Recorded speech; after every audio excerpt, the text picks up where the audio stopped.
Good afternoon, everybody. My name is Akshay Kulkarni, and today I will be discussing Key Concept 3.1, specifically taking a closer look at India in this video.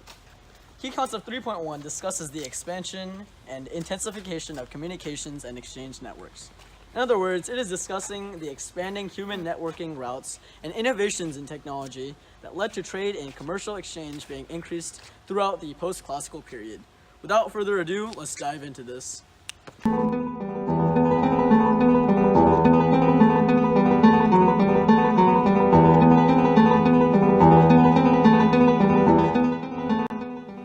Discuss the expansion and intensification of communication and exchange networks, let's take a trip back in time to discuss the initial fall of the Silk Roads in the classical periods. The Silk Roads initially fell at the end of the classical period. This was mostly due to epidemics such as measles, the bubonic plague, and smallpox, destroying the population of many classical empires, such as Rome and China. This forced them into focusing on their own populations, so that by the end of the 600 CE, classical empires of China, India, and Rome had all crashed. This made it so that these empires could not prevent bandits from pillaging goods traveling along the Silk Roads, eventually leading to its demise.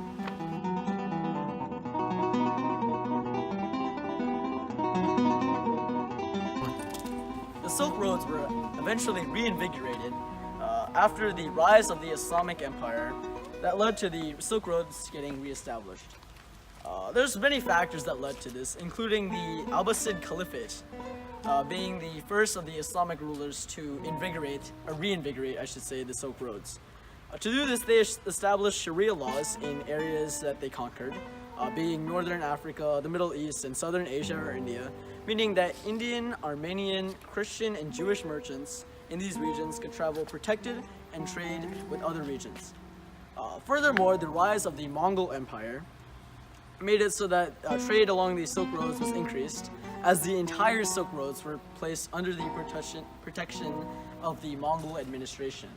A Mongol law called Yasa also punished individuals that tried to disturb trade along the Silk Roads.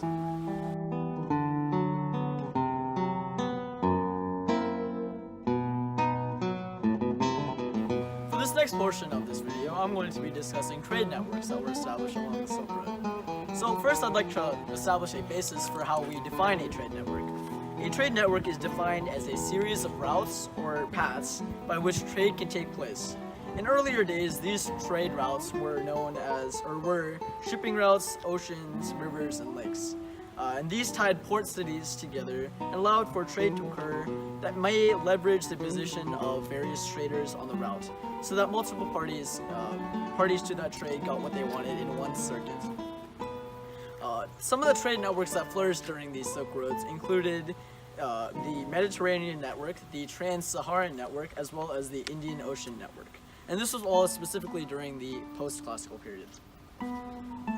Since this is, after all, a video covering the key concepts pertaining to India, I'm going to be discussing the trade network of the Indian Ocean network. This trade network was listed above among the Silk trade networks and consisted of maritime trade in East Asia and even Northern Africa. The Indian Ocean was obviously a very large factor for this Indian Ocean network and allowed for trade to be possible between Northern Africa and Eastern Asia. It did, however, have a few drawbacks, including the monsoon season in India, which made it nearly impossible to travel among a couple of months in the year, every single year.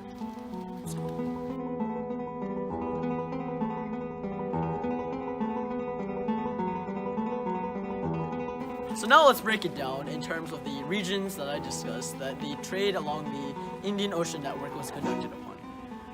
The first was the Northern Africa region, which during the time of Islamic rule, trade off the Swahili coast was drastically increased, allowing for goods such as gold, ivory, and exotic animals to travel from the sub-Saharan and southern African regions along the busy sea routes of the Indian Ocean into Asia. The Southeastern Asia trade was the second part of the Indian Ocean trade network, and was conducted mostly along the Malay Peninsula of China, which is conducted specifically in the Buddhist kingdom of Srivijaya.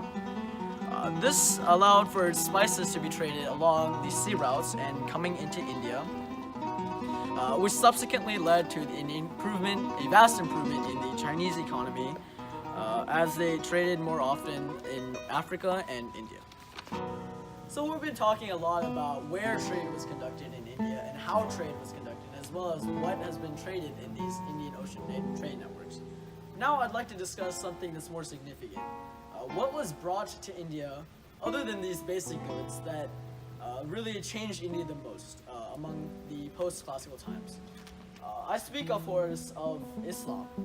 Islam was brought primarily in terms of trade. It was brought along by Islamic merchants from Arab regions that settled in small communities in India. And often when they settled in small communities, at first it'd be kind of an isolated practice, but over time, as more people started to understand the values of Islam and relate more to their practices, more people converted, allowing for the slow but sure spread of Islam that eventually turned into a fast and rapid diffusion of this religion.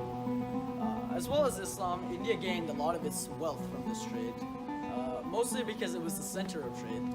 And so when people were or merchants during the post-classical time were trying to trade among the other regions, India was the crossroads for this network. In that during the monsoon seasons, nobody could travel along maritime routes, so they'd be forced to stay in India for months at a time, leading to trade from everywhere to be conducted in India specifically.